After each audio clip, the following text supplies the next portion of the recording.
Exatamente. Acaba um julgamento no plenário virtual do Supremo Tribunal Federal e começa o outro, né? Ao total, eles vão ter ali que analisar a situação de mais de 1.300 denunciados pela Procuradoria-Geral da República pelos crimes de golpe de Estado e outros crimes. E ontem ainda à noite, talvez por consequência das imagens que foram divulgadas e que a gente mostrou ontem aqui, novas imagens dos atos golpistas do dia 8, os ministros do STF aceleraram ali a votação e, acompanhando o relator, já formaram maioria. A gente sabe que o plenário agora só tem 10 ministros, portanto, maioria agora são 6. São 6, né? Pode ser 6 contra 4. A gente está esperando ainda ansiosamente os votos de André Mendonça e Nunes Marques, que foram aqueles ministros indicados por Bolsonaro, mas até agora votaram. O relator, Alexandre de Moraes, que foi o que manifestou o seu voto por escrito, dizendo que viu crime nas ações desses acusados, aceitou a denúncia do Ministério Público Federal. Além disso, Dias Toffoli, Edson Fachin, Carmen Lúcia, Gilmar Mendes, Luiz Roberto Barroso, esses acompanharam o relator Alexandre de Moraes. E aí, quando acabar a leva desses 100 que estão ainda em andamento, o julgamento do Supremo, aí começa desses 200, porque a intenção é dar uma celeridade nesse julgamento. De acordo com o próprio ministro Alexandre de Moraes, há inclusive uma ligação desses investigados com outros inquéritos que já tramitam e agora com as novas informações que chegam a partir dessas imagens que foram divulgadas. Isso aí, vou acionar aqui o pleno do jogo do poder, porque é importante que a gente separe o fato da espuma.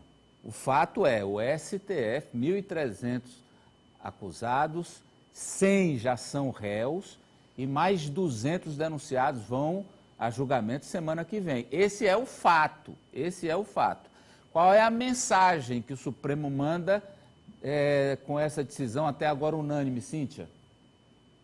A mensagem é a mesma que já vinha sendo mostrada pelo Supremo desde aquele momento em que todos juntos, os ministros, deram todas aquelas declarações um dia depois daquela tentativa de golpe.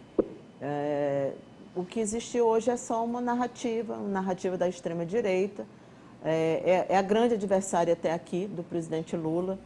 O adversário do Lula não é uma pessoa, não é um partido, é de fato essa comunicação virtual que segue imperando nas redes sociais e que tristemente contamina também os meios de comunicação tradicionais, porque aquelas imagens, inclusive a imagem do general, é sério, é grave a presença dele, mas ele estava lá uma hora depois que os atos, quando estavam acontecendo, já no processo em que as tropas estavam retirando, e nada disso é dito.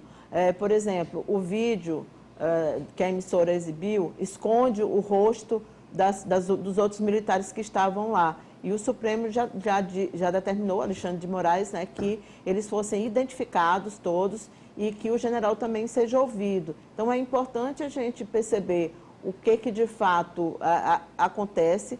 Houve uma tentativa de golpe no Brasil.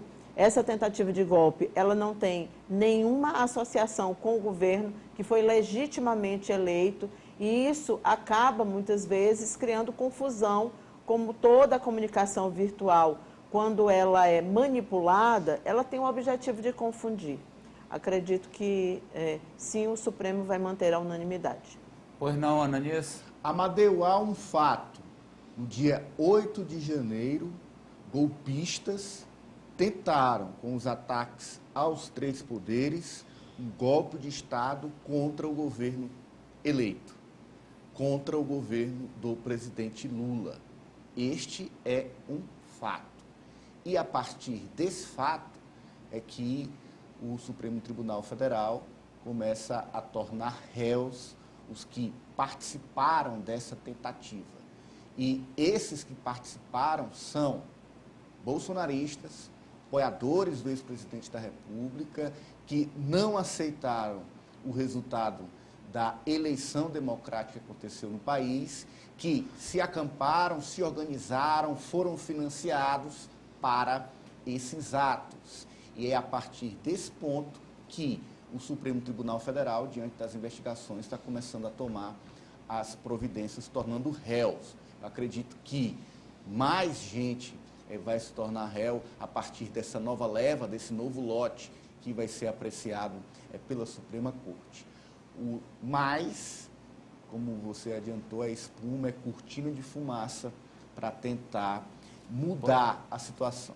Pois é, a cortina de fumaça e a espuma, nós daqui a pouco vamos tratar também, que é a questão da CPI, e a Aniele tem todas as informações, inclusive repercussão da nossa bancada.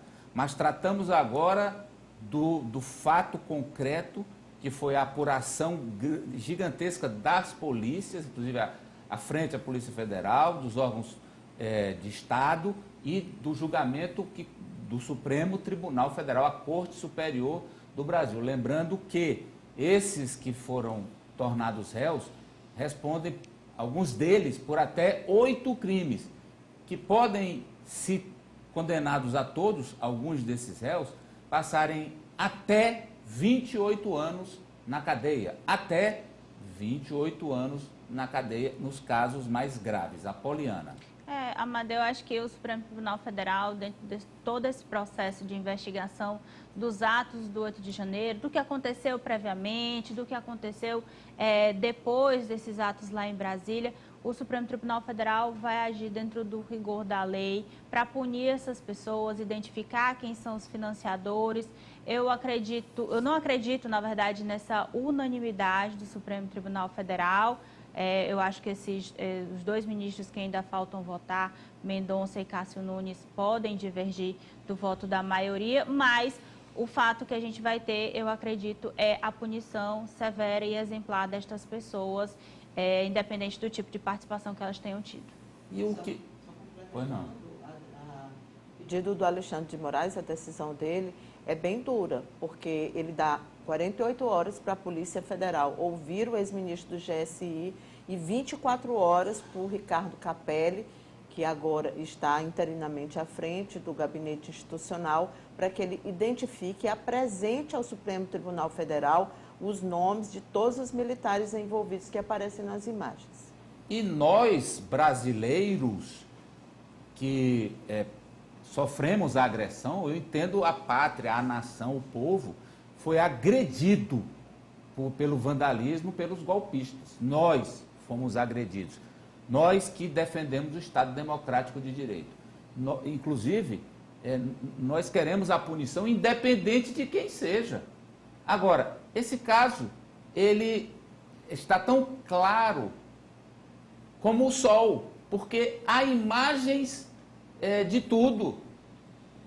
Todas as imagens estão aí, vocês estão vendo, não só essas divulgadas ontem, mas as outras todas no Supremo, no Congresso, no Planalto, do vandalismo e da barbaridade com que esses aloprados tentaram golpear a democracia brasileira. E eu entendo, está tudo seguindo às claras pela polícia e agora no âmbito do Supremo queremos a condenação. Porque há um excesso de provas contra quem fez essa patifaria. Pois não, Ari? Olha, foi um golpe mostrado ao vivo para todo o Brasil em tempo real. Então não há o que refutar. Não foram imagens gravadas. As TVs mostraram ao vivo. E muitos deles, a maioria, sequer escondeu o rosto. E mais, Ari, eles também, em suas redes sociais, produziram provas contra si. Antes, durante e até depois. Só quando eles perceberam que não ia ficar por isso, que o golpe havia fracassado, é que eles arrefeceram nas redes. Agora, essa punição do Supremo Tribunal Federal, que vem primeiro acatar as denúncias e depois julgar, ela tem de ser dura e didática e não é nenhum favor que o STF vai fazer à democracia, porque há provas robustas. A PGR fez um bom trabalho, então não há o que questionar do ponto de vista jurídico. Agora, vai servir também vai ser didático, vai ter um didatismo, vai mostrar que a democracia brasileira, embora recente, ela não sucumbiu a uma tentativa de golpe, que não foi pouca coisa, foi um golpe articulado, premeditado, programado, com a ajuda de forças e autoridades policiais. Então, no final das contas, uma vez que todos sejam punidos, a democracia sai fortalecida, sai mais robusta. E se o general Gonçalves Dias não se explicar direito à Polícia Federal, também ele vai responder pelo que fez ou deixou de fazer durante a invasão. Vamos voltar com Raniele Veloso, e falar sobre a CPI, que no começo foi proposta pela oposição, o governo em princípio não queria, mas agora o governo também está assinando. A situação mudou, né? A orientação do governo é que agora sim eles querem CPMI, Comissão Parlamentar Mista de Inquérito, para investigar esse ato golpista do dia 8 de janeiro. O próprio ministro das Relações Institucionais, Alexandre Padilha, ele hoje, em declaração mais cedo, disse que o governo vai enfrentar, mas também vai acompanhar as investigações oficiais da Polícia Federal. Vai enfrentar, na verdade, essa nova configuração política, porque, de acordo com ele, as imagens divulgadas ontem corroboram para isso. Então, houve essa mudança de posicionamento e eles vão intensificar, inclusive, com a indicação de nomes aliados ao governo para fazer essa representação aqui no Congresso Nacional, na CPMI. Vamos ver. Nós apoiaremos a instalação, vamos orientar os líderes dos partidos da base a indicar membros para essa CPMI, vamos enfrentar este debate político que está tentando ser criado por aqueles que passaram pano para os atentados terroristas do dia 8 de janeiro. Vamos continuar apoiando as ações da Polícia Federal e do Judiciário na apuração. Vamos fazer o enfrentamento político no Congresso Nacional. E, na minha opinião, esse enfrentamento político será a pá de cal nessa tentativa de criar uma teoria conspiratória, que é um verdadeiro terraplanismo. Raniele. Sim, Amadeu, agora, né, inclusive tem aí a relação dos parlamentares que assinaram a CPMI, a previsão é que ela seja instalada na próxima sessão do Congresso Nacional, marcada para o dia 26, próxima semana.